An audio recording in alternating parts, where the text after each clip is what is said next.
Welcome to the Deep Dive, the show where we take a monumental stack of sources, the articles, the biographies, the dense philosophical treatises, extract the truly essential insights, and give you the knowledge you need to be deeply informed. Our mission today isn't just to summarize a great writer, it's to dismantle a 20th century myth. We're diving into the life and mind of Albert Camus, the French philosopher, novelist, and journalist. A towering figure, really. Oh, absolutely. Yeah. His work shaped post-war morality, and, it still guides conversations about meaning and revolt today. And what a complex figure he was. Camus was born in 1913, died tragically in 1960, and in that incredibly short life he authored masterpieces like The Stranger, The Plague, and The Myth of Sisyphus. An output that secured him the ultimate accolade, the Nobel Prize in Literature in 1957. And the speed of that recognition is it's staggering. It really is. When he received the award, he was only 44 years old. That made him the second youngest laureate in literature ever. Only surpassed by Rudyard Kipling, I believe. That's right. And that fact alone tells you how forcefully his worldview, this idea of the absurd, had seized the global imagination in the immediate post-war era. But here is a critical tension we need to unravel, the paradox that really defines this deep dive. The big one. Camus, the man consistently labeled the preeminent philosopher of existentialism. The man placed squarely next to Jean-Paul Sartre in every history book. He absolutely refused that label. He spent years actively fighting that classification. Which is fascinating because that rejection itself is a key philosophical insight. We can't begin to unpack Camus's thought, his unique blend of atheism, humanism, and revolutionary spirit, without first understanding his unique, almost paradoxical biography. Exactly. Our sources lay out this dense, complicated path, linking his poverty and his colonial upbringing directly to his revolutionary ideas about human existence, justice, and politics. So that's how we're structuring this. First, we're digging into his unique background in colonial Algeria and how it shaped his worldview. Then we'll clarify his famous philosophical cycles, the absurd and the revolt, and get into why they are not existentialism. And finally, we have to confront the most conflicted aspect of his career. His incredibly complex, highly criticized political stance on the Algerian War, the crisis in his own backyard. Okay, let's unpack this, starting with where he came from. So if you want to understand why Camus was fundamentally different from the intellectual elite of Paris, you have to travel back to the working-class streets of Algiers. He was not born into the bourgeoisie. Not at all, unlike so many of his contemporaries. He was born in 1913 in Mondovi, French Algeria. And he belonged to this distinct, often marginalized group known as the pied-noir. That pied-noir identity is the anchor point of his entire moral universe. It literally translates to Blackfeet, a slang term for people of French and other European descent born in Algeria. And crucially, it doesn't imply privilege. Not in his case. No. Camus' immediate family was profoundly poor. His father, Lucien Camus, was a poor agricultural worker who died in action during the Battle of the Marne in 1914. Camus was barely a year old. So he was raised in a fatherless household in this rough, working-class, Belcourt section of Algiers. Right. And his mother, Catherine Helene Camus, whose family had Spanish roots, was not only deaf but also illiterate. She often worked these grueling domestic jobs just to get by. The sources paint a picture of severe material hardship, a crowded apartment with his mother, brother, and this very stern grandmother. Basic necessities were just scarce. And this leads us to the critical, defining contradiction of his life, which we really need to elaborate on, the colonial paradox. Because despite this profound material poverty, Camus was a French citizen. And that meant everything. That French citizenship meant he inherently possessed rights and a legal standing superior to the vast majority of the population, the indigenous Arab and Berber Algerians who lived under the indigenat. That system, indigenat, is essential context here. It wasn't just colonial law. It was a dual legal system established in the 1880s. It effectively created two classes of people within the same French territory. Precisely. Under indigenat, indigenous Algerians were not French citizens. They were subjects. They were governed by special regulations that allowed the colonial administration to impose arbitrary penalties, forced labor, and restrictions on movement and speech. All without the due process that was afforded to French citizens, however poor they were. Exactly. So Camus was poor, yes, marginalized within the European power structure, but he was also legally untouchable compared to his indigenous neighbors. He was a member of the privileged minority by blood, but forced to live in the reality of the oppressed majority by class. That tension, that must have been the engine of his morality. I think so. Being both a victim and a beneficiary of the colonial system, that's a constant moral weight, and you can see that weight reflected in his characters. The quiet, stoic suffering, and then these sudden, explosive moments of moral clarity. But the story of his youth changes dramatically thanks to a powerful intervention. Thank goodness for mentors. Camus' grandmother, she insisted he drop out of school to become a manual worker, to contribute financially right away. But his elementary school teacher, a man named Louis Germain, recognized what he called that lively intelligence and fought for him. He did. He secured him a scholarship in 1924 to attend the prestigious Lycée, the secondary school near Algiers. That scholarship wasn't just a change of school, it was a fundamental shift in his life's trajectory. Oh, completely. And Camus maintained this lifelong gratitude toward Germain. He famously dedicated his Nobel Prize acceptance speech to him decades later. I remember that quote, something like, "Without you, without the affectionate hand you extended to the small, poor child that I was, none of all this would have happened." It's just a beautiful testament to the power of secular humanism and mentorship. And before he became the philosopher of the absurd, he had a very visceral, physical connection to justice and purpose. Yes, soccer. He played goalkeeper for the Racing Universitaire d'Alger junior team between 1928 and 1930. And he was reportedly praised for playing with passion and courage.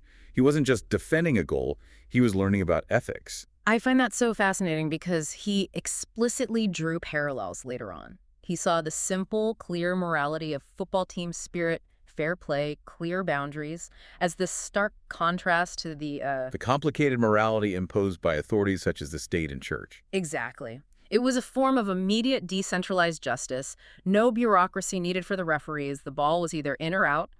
This sense of clear limits and shared fraternity became a core philosophical seed for him. That physical clarity, however, was brutally severed in 1930. And this is the true turning point. The tuberculosis. Camus was diagnosed with severe tuberculosis at age 17. This diagnosis instantly ended his athletic dreams. It forced him to leave the cramped, unsanitary family apartment and move in with his uncle, Gustave Colt, a butcher. That sudden confrontation with his own mortality. I mean, a health crisis in an era where TB was still terrifyingly fatal. That must have been the catalyst for his entire philosophical path. Absolutely. It's no longer an academic question at that point. Yeah. It's a personal urgency.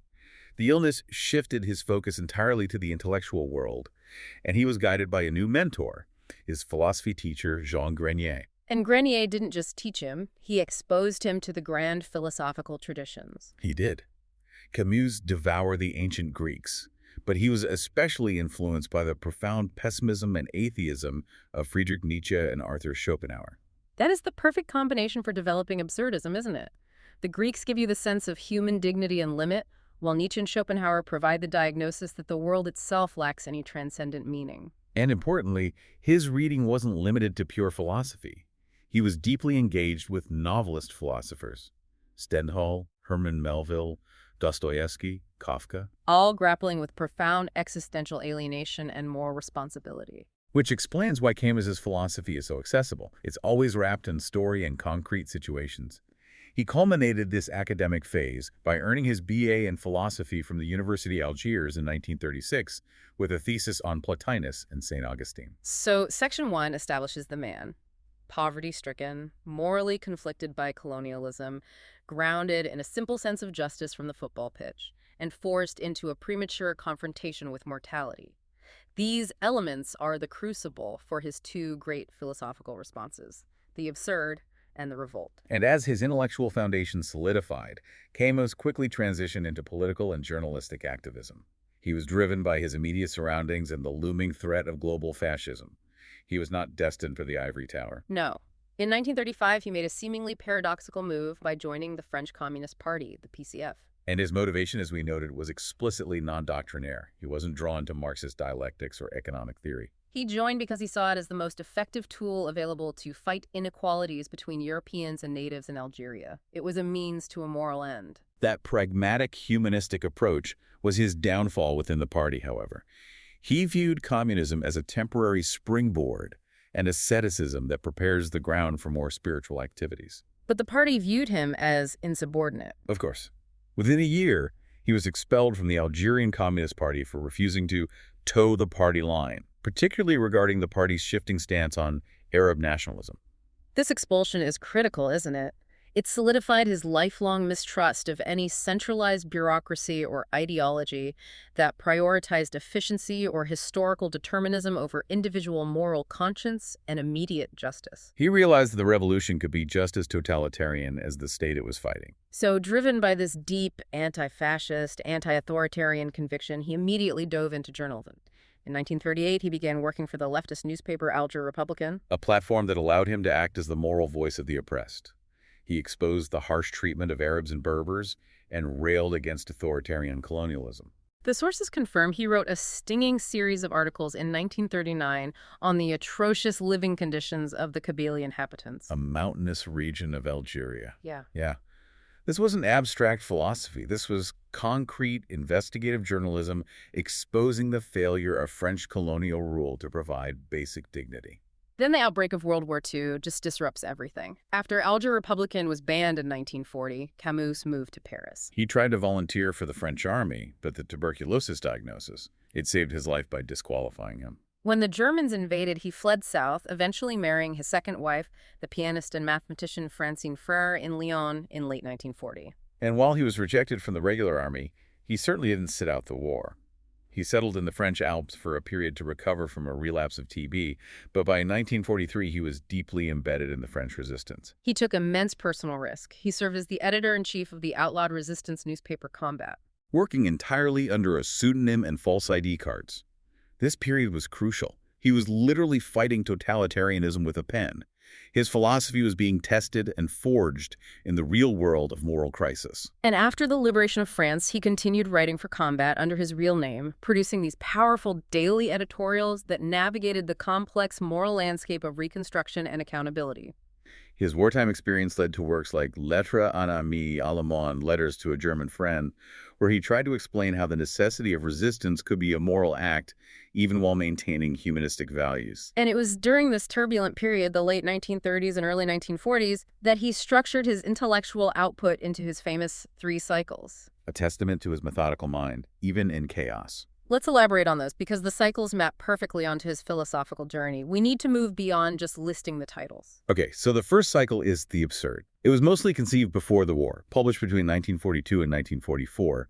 Its core mission was diagnosis. It featured the novel L'étranger, which is the stranger or the outsider. That illustrates alienation. Right. Then the essay Le mythe de Sisyphe, the myth of Sisyphus, which defines the concept, and the play Caligula, which shows the logical nihilistic endpoint of a leader embracing the absurdity of power. So the absurd cycle identifies the problem.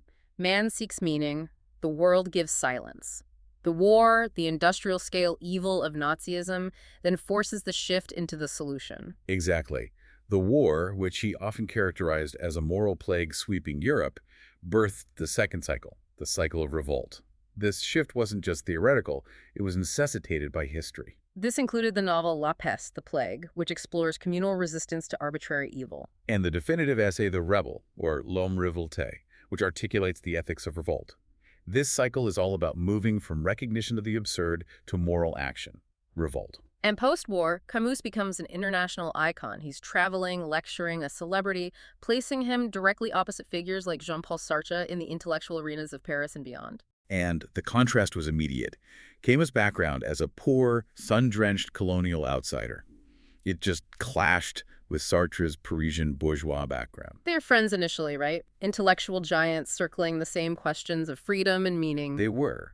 But Camus' persistent vocal rejection of communism and the Soviet model as inherently totalitarian eventually led to a spectacular and permanent intellectual split with Sartre. It wasn't just a political disagreement. It was a fundamental rift over the role of morality in history. And while Camus was busy being the moral conscience of Europe, his personal life was, unfortunately, far messier. This is the important duality we have to address.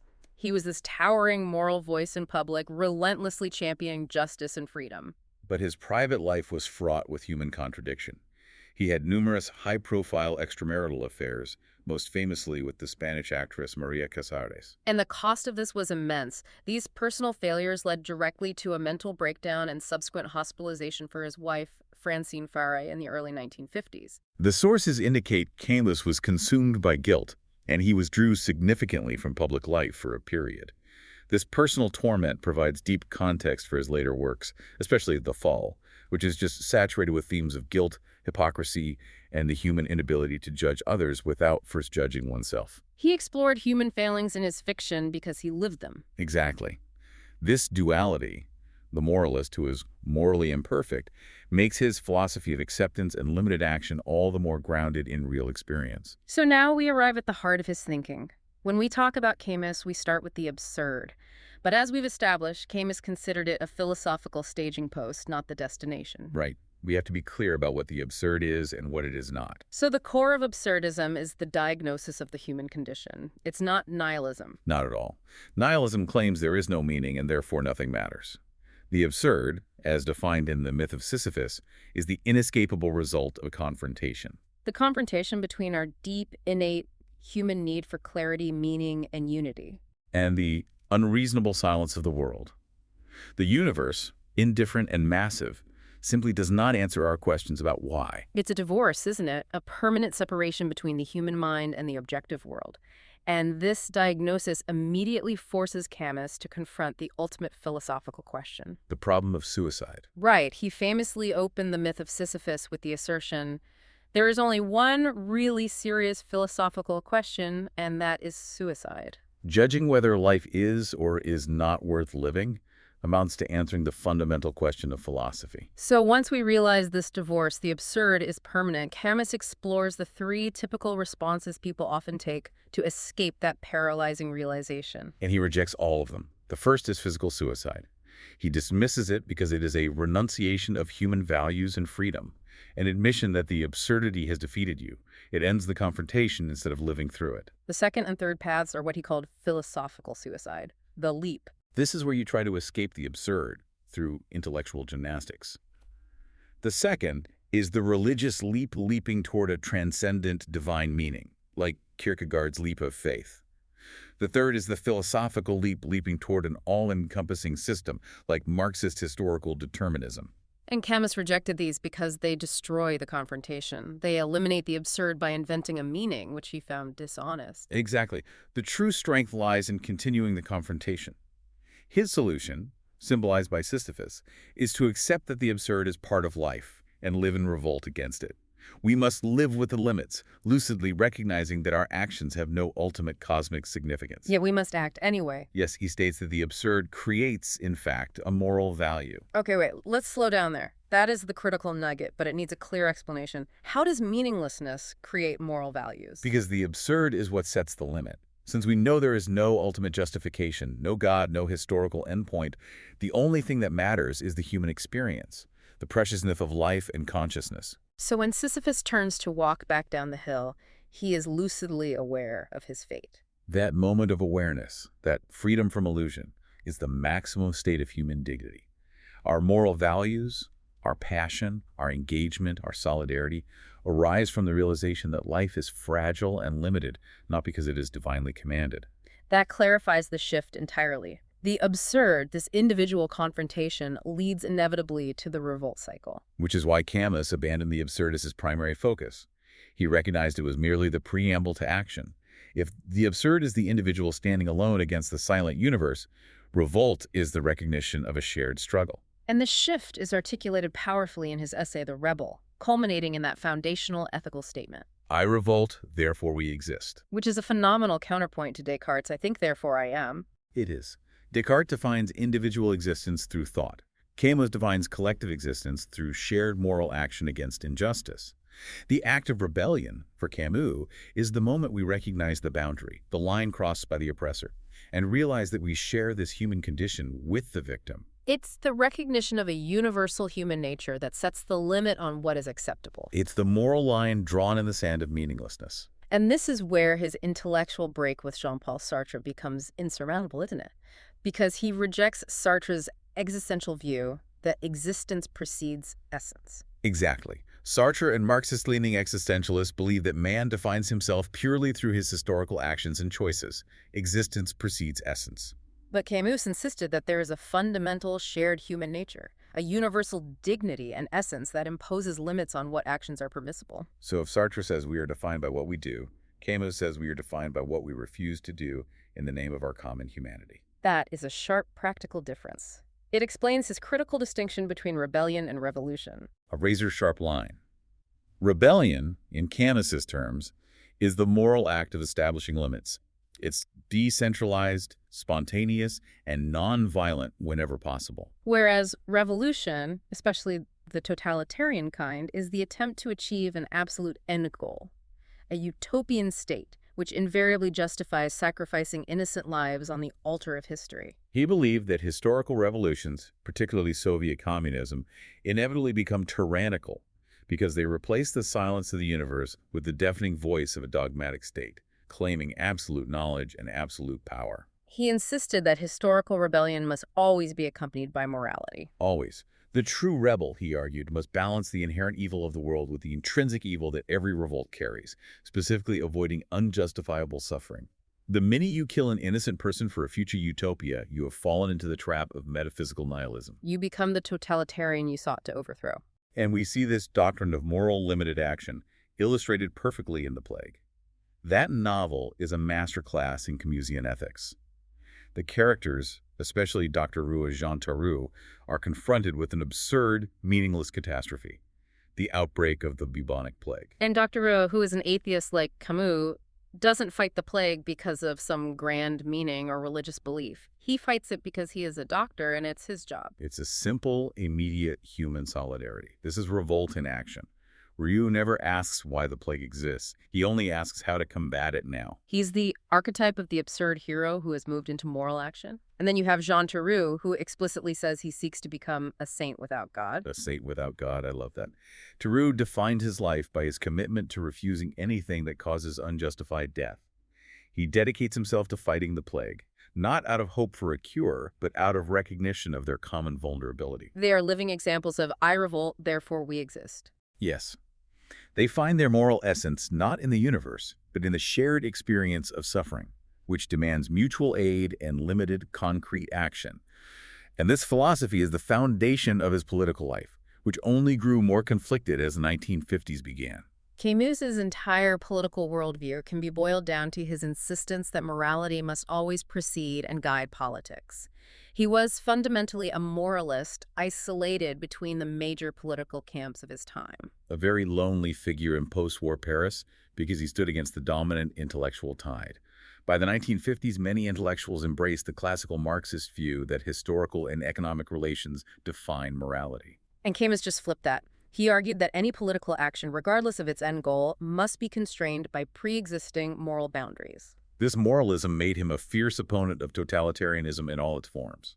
His critique of the Soviet Union was unrelenting. He was blunt and uncompromising, wasn't he? He labeled Marxism-Leninism totalitarian and specifically rebuked Western intellectuals who romanticized the Soviet model, stating they were calling total servitude freedom. He believed that the gulags and the state-sanctioned executions weren't just political errors, they were moral failures that invalidated the entire system. Regardless of its stated historical aims. And this position, of course, caused his final, permanent split with Sartre, who maintained that one must not denounce the Soviet Union too loudly, lest it harm the revolutionary cause. It sounds like Camus viewed the Soviet project as the ultimate philosophical leap, a forced dogmatic imposition of meaning onto history that sacrificed real living people for an abstract future. Precisely. And because of his distrust of centralization and large-scale violent revolution, he gravitated toward localized, non-authoritarian forms of politics. Libertarian socialism and anarcho-syndicalism. Yes. He opposed exploitation, authority, property, the state, and centralization, believing justice should be built from the ground up. He even wrote for anarchist publications like Le Libertaire and Solidarité Obrera. His philosophy of limited revolt finds its perfect political home in anarchism. And beyond these specific movements, he was a tireless champion of general human rights. He strongly supported the idea of European integration. Founding the Comité Français pour la Fédération Européenne in 1944, he believed a federation of nation-states could ensure economic progress, democracy, and peace. He used his platform consistently to advocate against injustice globally, whether speaking out against the Soviet crushing of the Hungarian Revolution or condemning Franco's fascist regime in Spain. His resignation from UNESCO in 1952, when the UN accepted Franco's Spain as a member, was a classic Camusian act, prioritized morality over institutional diplomacy. He also waged a lifelong war against capital punishment, penning that powerful 1957 essay, Réflexions sur la guillotine, Reflections on the Guillotine. Arguing that state-sanctioned murder is the ultimate expression of the absurd, an unnecessary, irreversible act of violence. He also stood against the nuclear bombings of Hiroshima and Nagasaki, seeing them as examples of modern technology justifying mass civilian death. All of these stances, global, consistent, and morally uncompromising, provide the backdrop for the agonizing crisis in Algeria, which became the central political conflict of his final years, starting in 1954. And this is where his moral compass faced its greatest test, because the fight was no longer abstract. It involved his mother and his home. We need to remember his early journalistic work. He was one of the earliest and fiercest European voices exposing the colonial brutalities and the horrific consequences of the indigenous system for the indigenous population back in 1939. He had a dream, his sources suggest, of a new Mediterranean culture, a multi-ethnic, liberal Algeria. He actively fought the pro-fascist, explicitly racist Licénité ideology held by some of his fellow pied-noir. He consistently advocated for full French citizenship and reforms for Algerians, demonstrating his anti-colonialist roots. But when the Algerian War for Independence began in 1954, it was waged by the FLN, the National Liberation Front, with immense violence, including terrorism targeting civilians. This forced Camus into a paralyzing moral dilemma. He was torn. He identified with the pied-noir, his mother was still there, his childhood was there, while simultaneously acknowledging that the French colonial system had committed horrific, decades-long injustices that necessitated the indigenous rebellion. He initially defended the French government's actions, primarily because he viewed the FLN uprising as too extreme, even suggesting it was part of a new Arab imperialism orchestrated by external powers like Russia and Egypt. This stance alienated him entirely from the French left. The man who wrote The Rebel found himself unable to endorse a revolutionary cause. He tried to chart a third way, tirelessly advocating for a civil truce, a plea to both sides to stop targeting civilians, but this was rejected by both the French authorities and the FLN as foolish or unrealistic. His commitment to nonviolence isolated him entirely. It did. He chose silence toward the end of the conflict, finding the mental burden too heavy. He said once that the troubles in Algeria affected him as others feel pain in their lungs. But the sources confirm that behind the scenes, he was relentlessly working, using his influence to try to save imprisoned Algerians facing the death penalty. Upholding his moral fight against capital punishment, even when he couldn't choose sides in the war. And this leads us to the most painful, often misconstrued quote of his career, from his Nobel acceptance speech in 1957. Yes. When challenged by an Algerian critic demanding he support the FLN, Camus stated, "People are now planting bombs in the tramways of Algiers. My mother might be on one of those tramways. If that is justice, then I prefer my mother." That quote drew significant and intense criticism. It needs careful context. It does. On the one hand, critics correctly charged that his immediate emotional defense of his mother, a poor, illiterate, vulnerable pied-noir, labeled his response as colonialist. It seemed to prioritize one settler life over the collective struggle for liberation. Right. Critics like Edward Said would later argue that Camus' works, while universal in theme, often suffered from colonial depictions or conscious erasures of Algeria's indigenous Arab population. Arguing that Camus' later silence and hesitation proved he was no longer the defender of the oppressed. But on the other hand, the quote perfectly encapsulates his philosophical doctrine of limited revolt.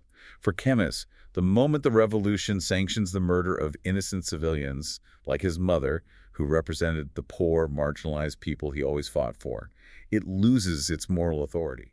It becomes indistinguishable from the totalitarian state it opposes. he chose the human boundary over the revolutionary ideology. He chose his mother, the immediate, living moral reality over abstract historical ends. Despite the immense political pressure and the heartbreak of the Algerian crisis, Camus received the Nobel Prize in 1957, which was an overwhelming shock to him. He fully expected André Malraux, a much older writer, to win. The prize was both a great honor and a great burden.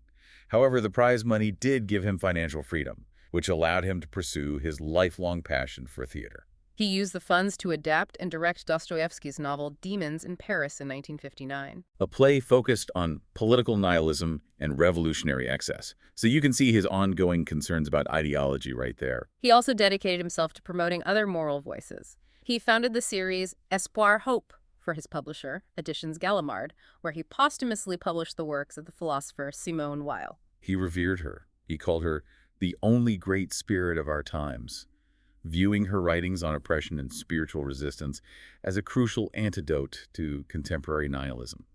To fully appreciate his legacy, let's circle back to the structure he imposed on his writing career, the 3 meticulous cycles, each mapping a philosophical journey.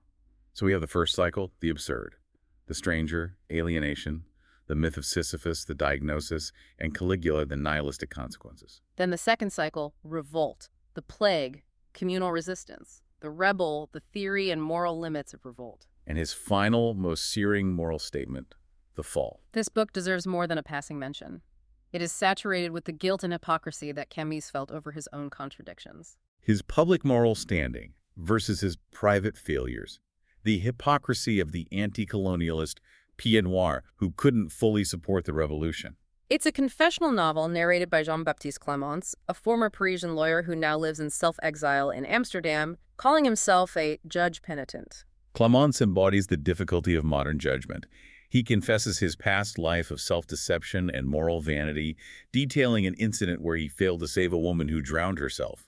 He realizes that the modern person, particularly the intellectual, is always trying to judge others while insulating themselves from their own guilt. So the only honest way to live, Clémence suggests, is to confess one's own failure and become a penitent, thereby earning the right to judge others by inviting them to judge you too. It's the ultimate statement on human limits and the impossibility of true moral purity, directly influenced by his personal and political torment.